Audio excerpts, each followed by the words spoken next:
Good. Thank you, Michal, and please join us. And we would like to follow up on some of those remarks and really hand it over to our distinguished panel over here. And Zvika, maybe really starting with you, there is a lot of discussion about the cloud and that everything is going to the cloud. I mean, you ran probably one of the, if not the largest financial IT infrastructure here.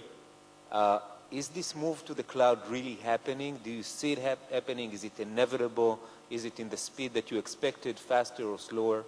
Where does it all stand? Well, Gadi, first of all, I have to say that looking at your opening comments, it said that within 30 days, people are prone to make fraud against their institutions. So I just left last week. I guess I'm in that potentially dangerous zone. Still have 20 days. You don't have to rush it to do it right. But to your question, definitely the cloud infrastructure is a way that large data centers of enterprises are moving to, will move to. The thing that you have to remember when you're looking at a very large financial institution, it doesn't matter if it's in Israel or in the United States, that these institutions have a lot of legacy systems. Moving some of that legacy into the cloud is a very big challenge. Actually managing a distributed data center, which partially is in-house and partially in a cloud, is even a larger challenge that we have to understand. But definitely that's the way to go. That's the roadmap. I know all banks are either there, moving there, or planning to do so. So this will come, and Michal will have a lot of work. Good. And Sunil, you definitely deal with a lot of startups. I guess many of them are in the Bay Area and in the West Coast. For them, it's not a question, right? They start their infrastructure from day one. It's all based on the cloud. Do you think they're aware of the security concerns and security hazards? Do they build that into their strategy, into their architecture when they put together these cloud-based applications? So first off, let me say thank you for having me here. It's a real honor to be sitting with you guys and talking about this topic. So I do have the luxury of sitting at Bessemer now and seeing these startups, but I've also had the luxury of being on the inside where I was building products at Google and at Amazon as well to see how companies are starting to adopt the infrastructure that's being built. To answer your question directly, I don't think that they are building security into their processes. When you're a startup, the last thing I believe most people think about is how do I secure my infrastructure? The first thing you think about is how do I get paid so that I can actually build a business and to move as quickly as possible. And so oftentimes we see with many of the startups that security as a principle is often mislooked in the development process, in the operational processes, and only after a point of maturation, however they define that maturation, do they actually start thinking about security. Now, on the other side, though, with financial services organizations or any other large Fortune 5,000 kind of entity that is moving to the cloud, I think they're fully aware of the challenges of moving into a cloud environment. I think for many of them, when you ask the question over here about, are people moving to the cloud? Everybody's moving to the cloud.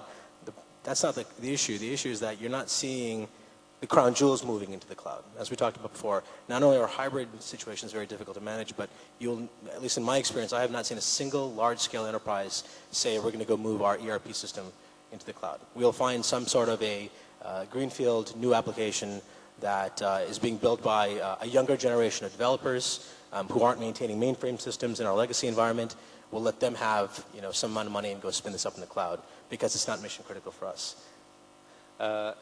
Interesting, because if I understand where your presentation was going, Michal, and some of the pitch is, to a certain extent, if I understand it correctly, and I don't want to put words in your mouth, is in fact you claim that the move to the cloud has the potential of creating an actually even more secure infrastructure than the on-prem.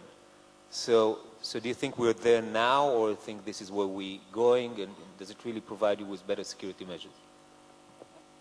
Thank you. I think we are not there. I don't think we are there now, but we are going there. And the reason that I think that we are going there, as I said before, I think that the TCO, the total cost of ownership, in order to maintain a real secure enterprise, will be very, very high. It's getting, as you saw the numbers in your presentation, that the amount of money that it costs. And it's not just the products, but it's also it's not just a security product, it's also the infrastructure and the people. So eventually, I think that there will be a move to the cloud of the critical, of the mission critical applications.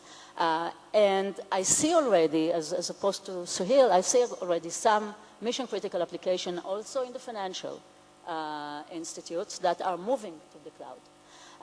And again, I think the same example that I gave before about the hiding your money in the house versus going to the bank.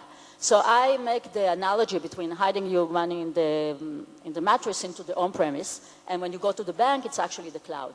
So now we are not in the situation, we are not there yet that the cloud is much safer than the on-premise, but eventually I think we'll get there.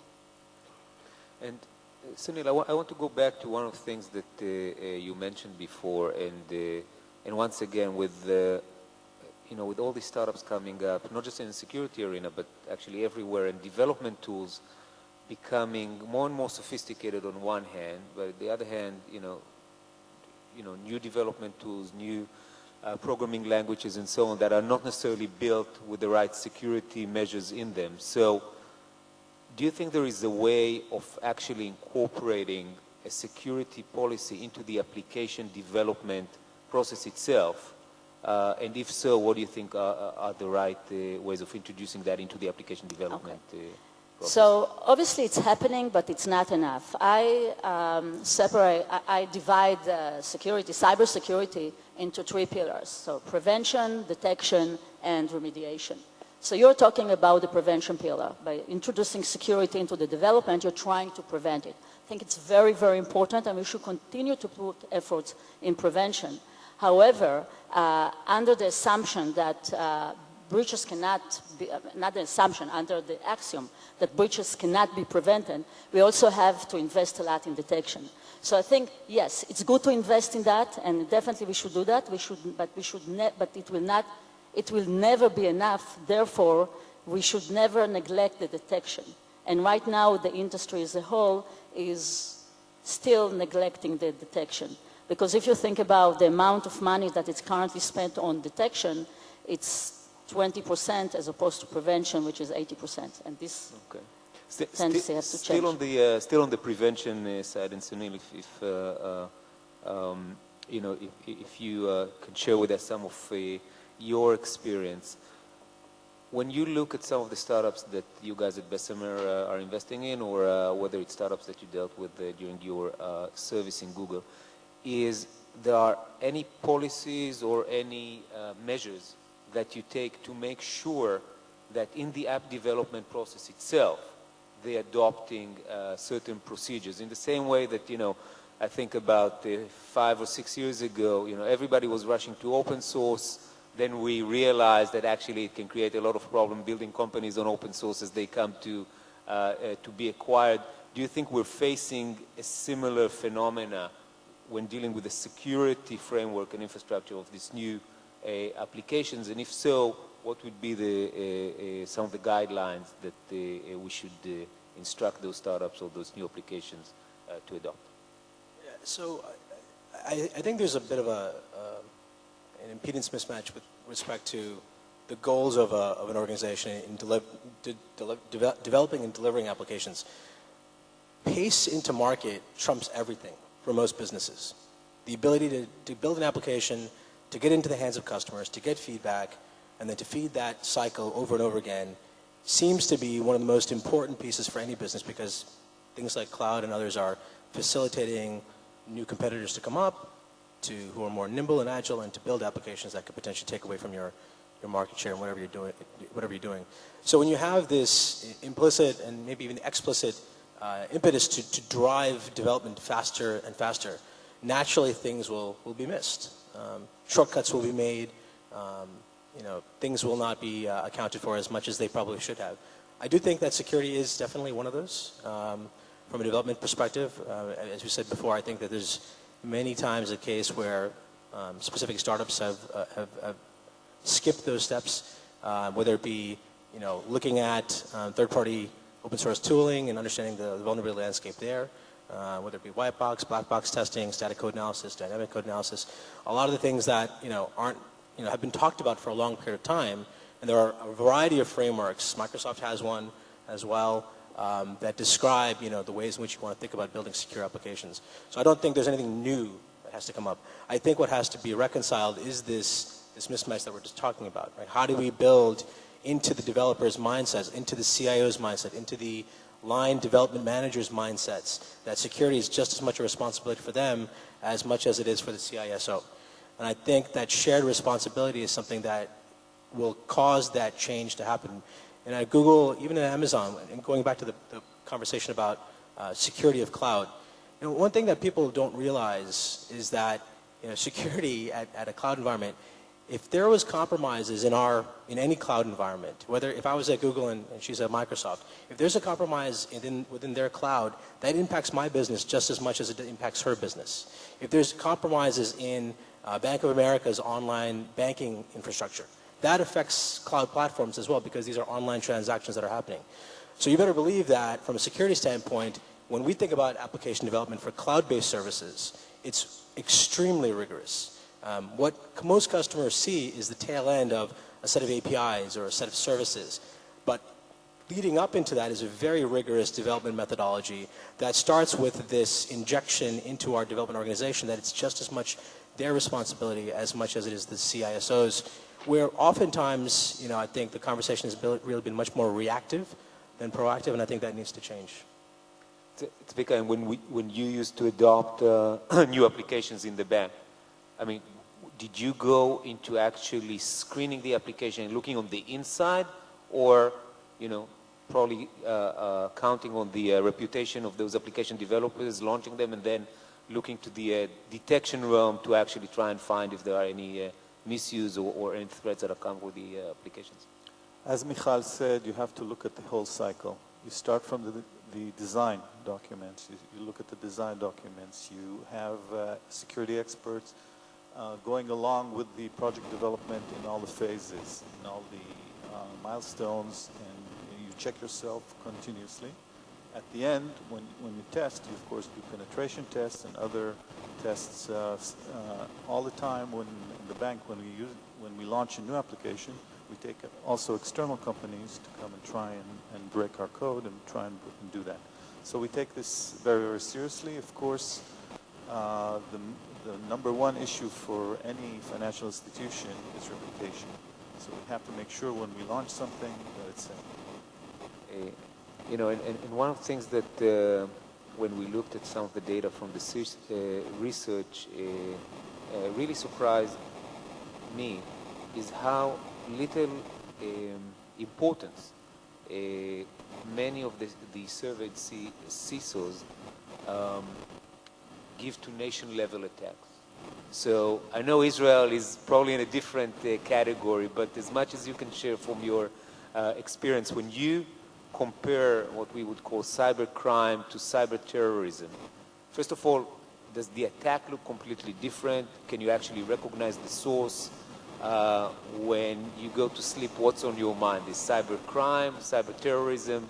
Probably both, looking at the haircut that we more or less share. So where do you see the differences, and where and what worries more a CISO these days in Israel and globally? So when I started 4 years ago in the bank, I had a head full of hair. After all the cyber attacks, this is what's left, because I used to pull my hair out. Anyway, to your question, you don't always know if it's cybercrime or cyber terror.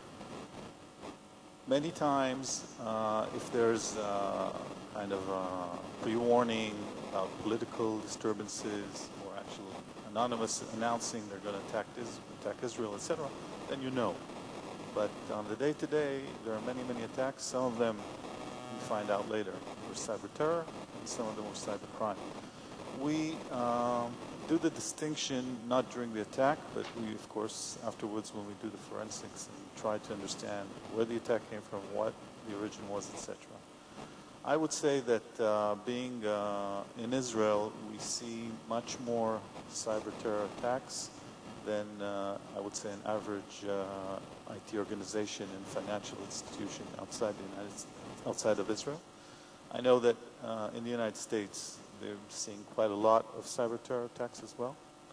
But I think that in most of the financial institutions in the world, as your research showed, cyber crime is still much more prevailing. Again, when you look at cyber terror, their goal is to cripple Israel's financial institutions, which is definitely a way to attack the lifestyle of the citizens here.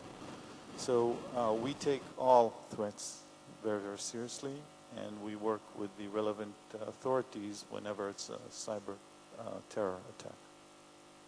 And on that regard, I think Michal spoke before about the importance of intelligence. An institute the size of HaPoalim, is it capable of digesting those feeds of intelligence coming in? Can you really build on that as a way of protecting from future attacks? So, I would like you to respond, and Michal, I know that you were actually running one of the largest operations in that side, so I would let you respond immediately after. So first of all, you always have too much information, and as people pointed out throughout the last 2 days, I think dealing with the information in a proper way, in a correct way, is one of the large challenges we have. In the bank, we work with several outside companies that provide service in this area. And we also have internally also a small research group within the IT organization that deals with cyber threats. So we try to do as much as we can in that area. And of course, working with the Bank of Israel and some other banks on sharing information. By the way, this is a point which wasn't raised here, and I think I should raise it. When we're looking at cybercrime and especially cyber terror, there are a lot of regulation between financial institutions, like antitrust, for example. So antitrust regulations dictate what we can and cannot share as information. This was discussed, that sharing information and building trust is a cornerstone. The regulation has to understand that this is a different type of threats. Yes, there's the economic threat of banks actually working together, but there's perhaps a larger threat of financial institution not sharing information and then all of them suffering. So, Michal. So as I said before, I think intelligence is crucial to the success of systems, of solutions that fight cybercrime. And I distinguish two kinds of intelligence. First of all, what I call UMINT, which are people actually looking at all the chat, listening to all the chat and the forums and collecting information. And there is also the SIGINT, which is automatically extracting those pieces of information and injecting them into the system. However, it's very, very important that all these pieces of information are brought to the bank, to the security analyst, in a way that they give him or her not the pieces of information, but the aggregated, the analytical result, and telling them, okay, this is the most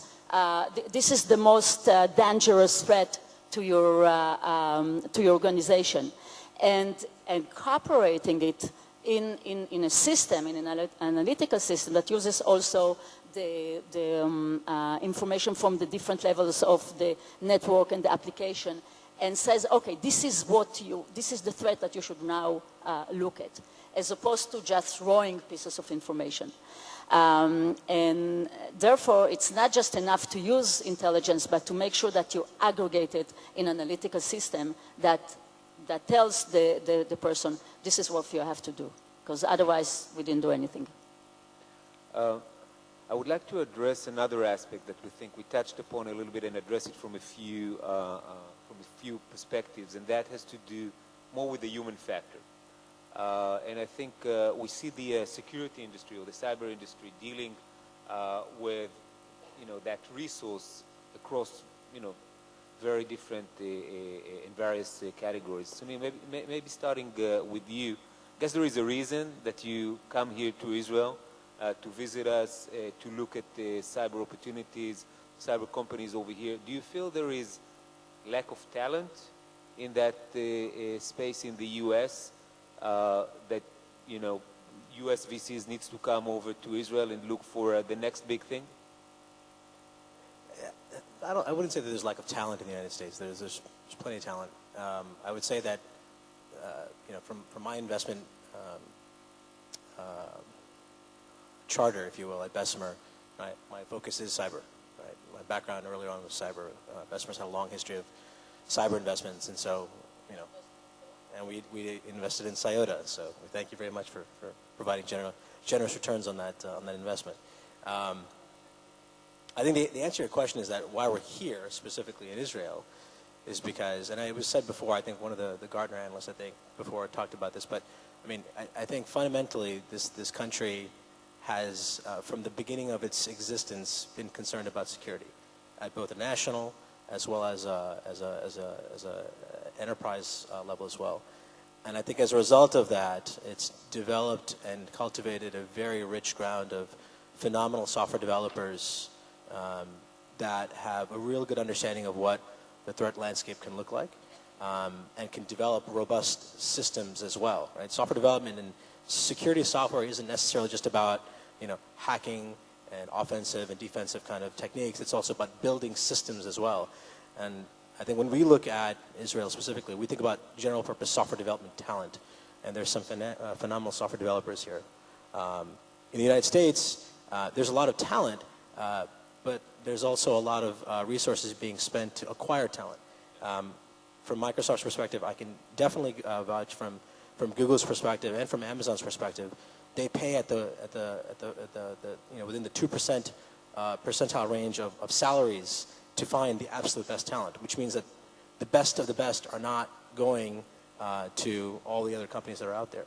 And so when we look at opportunities to find great entrepreneurs that could potentially be building the next set of talents or the next set of capabilities, either to build the next standalone IPOs or to be acquired into these larger companies, much of what we look for is the quality of caliber of talent that we find, and a lot of that is here. And Zvika, maybe addressing it from your perspective, do you feel the strong competition for talent when you try to recruit security experts to run the systems, security systems in the bank versus those resources that are being drawn into startups, into some of the large companies? Do you feel that fight for resource in the day-to-day life of CISO in an organization like yours? Definitely, not only me, but I think everyone in Israel feels the pressure crunch between offering a job in a large enterprise and offering a job in startups. And this is actually even heightened today in the area of cybersecurity and information security protection, because everybody wants to go out, open a startup, and make a lot of money, which makes sense if you can succeed. But I think that what the large institutions such as HaPoalim can offer is a very good place to study, to learn, to understand the real threats. And then we see some good people, unfortunately, leaving us, hopefully, to do successful things in the future and come out with great products that we can buy later. So almost by design, you plan on them coming in, give them a career path, and then leaving. What do you do in order to maintain the knowledge within the organization? Well, this is definitely a tough struggle that we have a challenge to do. But we try and build a career path, actually taking people from the university and actually teaching them, and then doing this in a gradual way. And then when they leave, so we see people following as well into the bank. Michal, you wanted to add some?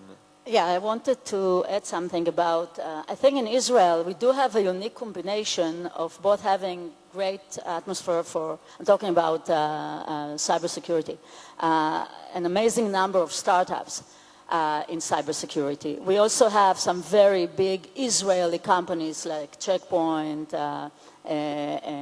CyberArk, that deal with cybersecurity. But we also have the international, almost every international company has here some kind of a cybersecurity activity center. And I think that ecosystem is very unique to Israel because people from Microsoft and from Google and from IBM and RSA can share knowledge and information and you don't have it in any other place, and it's not harm the competition. On the other way around, it actually enhance all these companies and the startups, and the fact that you have all those army units that generate all those freshly graduates every year. I think it creates a unique situation here in Israel. As a matter of fact, when I left RSA and Microsoft recruited me, so they flew me obviously to Seattle, to Redmond. And then Satya Nadella, that is now the CEO, it was just two months before he became the CEO, they obviously tried to convince me to move to Redmond. And I convinced him that in cybersecurity, actually to be in Israel is an advantage because of the ecosystem that we have here. And he agreed. I'm flying a lot to Redmond, which my family does not like, but I'm doing this role from here. So to follow up on that, and maybe as closing remarks as well, Michal, and we'll stay with you.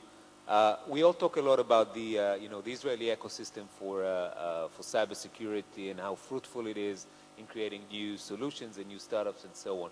What do you think is missing from the ecosystem? Which part of those of that ecosystem need to be strengthened to make sure that not only we continue to generate startups, but actually continue and generate significant startups and companies out of this ecosystem? So obviously the most important thing is education, to make sure that we put the right emphasis in education. And I'm talking about not only in the universities, but I'm talking in a very early age. And actually Microsoft helped to do that. Obviously the Army needs to do that as well. And also, another thing that I think we need is to be exposed more to what happened globally. And I think by the fact that we have international companies, a lot of presence of international companies help us in that. So we have to make sure that we encourage all those components of the ecosystem. Okay, and Zvika, I would let you answer that first, and Sunil, I would let you finish with actually telling us what you appreciate about the Israeli ecosystem. So Zvika, start with telling us what's missing from the ecosystem, because we're very good at criticizing, the Israeli system. I think the main thing that I see, and before I worked in the bank, I worked in several large companies in Israel, like Amdocs and Converse. What is missing here is more people studying education, people learning computer sciences, people going to the technical institutions like the Technion, Tel Aviv University, Beersheba, etc. I think this is the number one issue. If we cannot get more people to go and study, we will have always a problem at the end of the funnel. And I think that as the government, and I know that Naftali Bennett, the Minister of Commerce, is going to be here later, I think that the government needs to take education as the number one issue. Without having the people, we won't be able to continue this cycle of what we see here. And so feel free to criticize or to appreciate the Israeli ecosystem. What, I guess when you look at it from the outside, what is the one thing that you think is really kind of the secret sauce of the cybersecurity ecosystem here in Israel that really made this place interesting in terms of new solution creation and new company creation in this space? Well, I don't think it's a secret sauce. I think you guys know what the solutions are. You've been doing it for the last 20 years. Right? The model has been, find phenomenal talent, put that talent together from a technical standpoint, look at markets of opportunity, deliver solutions very quickly that are highly scalable and resilient, and then build go-to-market strategies and teams in the markets you're going to sell into, North America and elsewhere, and execute along those lines. And I think that model has proved to be quite successful for many folks. sitting as an investor now, I think one of the things that's really interesting, and it's very salient to me right now, because all I do is look at companies, is I never spend time thinking about whether or not a solution or product that's being presented for investment comes from a place of a real problem. More often than not, it does. I never think about, and especially when I'm looking at Israeli companies, I never think about whether or not the solution is going to be resilient, it's going to be viable, it's going to be a scalable technology. I always worry about, will this scale if you run an environment of 100,000 users as opposed to the 500-person test bed that you're in. I never worry about those things. Oftentimes what I spend time thinking about, though, and it's less of a criticism, more of just a place of innovating and adding to the ecosystem, and I think I've had conversations with some folks here over the last day or so where what I'm about to say is happening, is that understanding of markets beyond just the technology, right? Thinking about if you were the CIO of a company in the United States or in Europe or in Asia, or if you were the CISO, what are the actual motivators to have that person spend money to buy your product? And it isn't because your flavor of SIM is slightly different than somebody else's flavor of SIM. It's because there's something fundamentally unique in terms of how you solve the problem that helps you sell a story very, very differently. That is really, really interesting to them. I think being able to somehow inject more of that into the thinking around how to not only develop the products, but also not only how to develop the technology, but how to develop the product around the technology as well. And those are two very different things, right? Technologies can be built all the time. Building products that are actually going to be a good fit comes from a good understanding of that market. And I think there's more of that happening here. Very good. So I would like to thank you all participants in the panel for the comments you made so far, and talking about the ecosystem that was built here in Israel. One of the outputs of this ecosystem are great startups, and one of those startups is Aorato, a company that started here in Israel, I guess a little bit more than a year ago, maybe a little bit more. I would like to invite Idan Plotnik, who's the founder and CEO of Aorato, to tell us more about his company. 2 years. Okay. Well, time goes fast.